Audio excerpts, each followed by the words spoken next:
I meditate first thing in the morning. I get up, I leave my dogs in bed. It's dark outside. Mm-hmm. I go out, I meditate. I do service sometimes. I work out just a little. What's service? Service is like memorials for people who've died or who are mostly who have died. You go to a place and do it, or you do it privately? I have a little zendo, a little cabin on my property, which is tatami mats and an altar and pictures of my teachers and candle and incense. And I bow in, and then I do these chants, which are ancient kind of Japanese translations of Sanskrit. No one knows exactly what they mean, but people have been doing them for thousands of years. And I do 3 or 4 of them. And then you pray that people are filled with loving kindness, that they are free from suffering, that they're happy and at peace. If they've just died, you say that they travel alone and undefended. I call on all wisdom beings, all compassion beings to guide them. And then usually 49 days after someone has died, Buddhists believe that their karma is completely fulfilled. They're just back part of all of it. And you usually put fruit and maybe sweets and stuff on your altar, and that's a happy day. So I do that, and then I get out and I water. I have a bunch of bonsai trees outside my zendo. And then I go in and love up my dogs for about 10 minutes, and then we go for a walk. The sun's just coming up.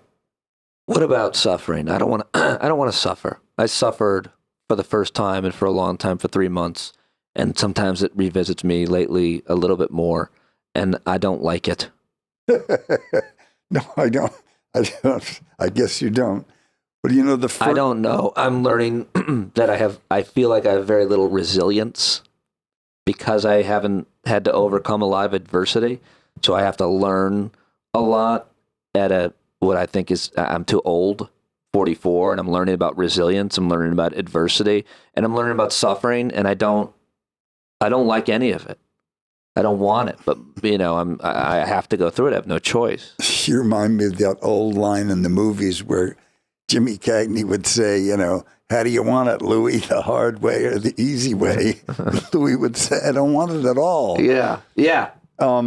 So the first noble truth of Buddha is suffering exists. Right. That's the first noble truth. It's not neurotic. It's not something that, outside of human experience. It exists. There's nothing that we can do about earthquakes or, lava flows or you get run over by a truck. There's certain kinds of suffering that just come from having this body.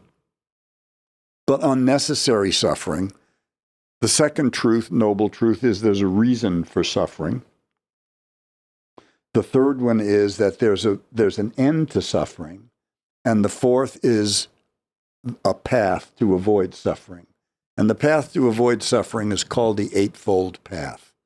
And it's a whole list of kind of ways that you want to live.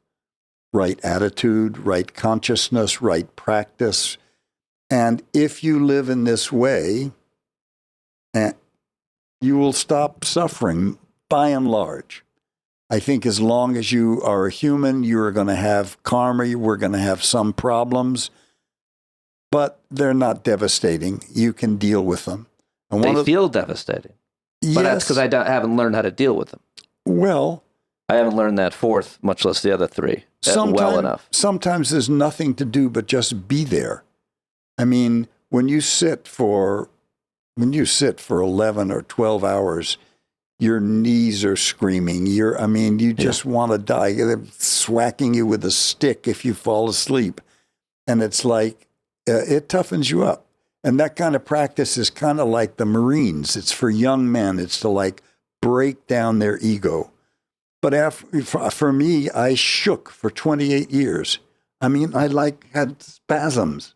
And the monks on either side of me were sitting like oil paintings. It was humiliating. While you were meditating, you shook, you mean? Yeah, while I was trying to meditate. My body was just falling apart. Well, I can relate because I've been shaking from anxiety. Well, I thought I had Parkinson's and MS and super cancer all at the same time. Shaking when you meditate? No. I was almost all day every day, and I went to 2 doctors, and I went to a neurologist, and he gave me a full battery of tests, and he said, "You have anxiety. You're fine." And I said, "Well, it's really disturbing me," and I'd never had that, and it went away because I changed the way I was thinking. It was anxiety based, but it was terrifying, and it was debilitating in a way. I was like, how is this happening to my body? Really feeling the nervousness physically. I made that happen. Yeah, well, I made my shaking happen. My teacher said to me one day, he said, "You ought to look at that." And I looked at it and I realized I was trying to be too perfect. I was sitting upright. I was rigid. My posture was perfect. Everything was perfect. And my body was overstressed. And as soon as I saw it, it stopped, and I've never shaken since. So, but when you go through these things that are more than you can handle, and you just do your best, you just keep going, your intention is to get through it. Gradually you get stronger, you get more able to deal with things that sometime earlier would have floored you or finished you off. Right. So, and this gives you a much greater empathy for other people's suffering. That I have. Right? Yeah. I mean, it's fine to be the cock of the walk. We all like that part of it. But when you've lost everything, when everything's done, that's when you really come into some kind of contact for what being human actually is. And you look around and you see the quality of suffering that exists. And the best way to get out of suffering is to help other people. That's the quickest, surest way, is take on somebody else's problems. Really? Yeah, without a doubt. Have you done that a lot in your life? I think so. Outside of me? No, I think so. You're nothing, man. I mean, there are people that I've really stretched myself to help. I'm sure. And sometimes I'm going, why am I doing this? You know, and I guess the why I'm doing this is when you see them on their own feet and taking off and living a life that would have been otherwise wasted. And I do nothing. I mean, I have a friend that I've traveled the world with who is a philanthropist. He's an ex-alcoholic, ex-Republican, ex-Marine, who said he joined the Marines to save the world from people like me. And now we're joined at the hip, and he builds schools and orphanages all over the world. I had lunch in Bangkok with a woman he bought from a brothel, got her a job as an executive secretary, put all 3 of her kids in private school. I mean, gave them a life. I traveled in the Tibet with a kid that he found in a basket at 3 months old, abandoned on the trail, and picked up and took down to a hospital and found somebody to raise him, paid for his education. So I look at him, I'm just a piker. What drives him? Suffering. He can't bear to see other people suffering. And his own good luck. He's an extremely lucky guy.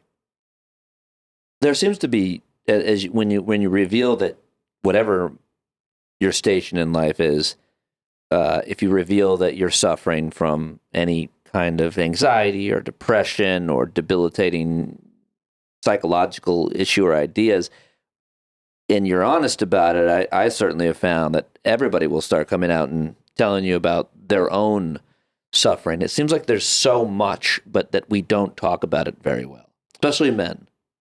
Well, yeah, especially men. I mean, men are supposed to be strong. You know, your dad says, don't cry. Your coach says, shake it off. They want to teach you to be tough because it's a tough world. And it's tougher if you live in a world of individuals. If you live in a tribe, people almost never say I. It's always we. And they say, for instance, I was talking to a native friend of mine once, and I said, well, you know, I don't think there's a clearer, simpler rule than the golden rule. I don't think it's ever been surpassed. Do unto others as you would have them do unto you. He would like that. He said, no, but there's a problem with that. Because if you're a misogynist, if you don't like people, if you just want to be left alone, you can just be by yourself and leave them alone. I have responsibility. I have to hunt. I have to share my food with widows and orphans. I have to look after people who don't have men in their family. I have obligations to my tribe. So we live in a particularly individualistic culture where you can do your thing, you can be independent, and consequently, you have to be armored to deal in such a world. I tell people all the time, if you go to Canada, same language, same history, same religion, same cultural antecedents, different social policy. So when you walk down the street, everybody you see in the street has voted to take care of you when you're sick. Same in France, same in England, same in Italy, same in Portugal, same in Spain. Would you want to fall down on the sidewalk in New York? Right? Right.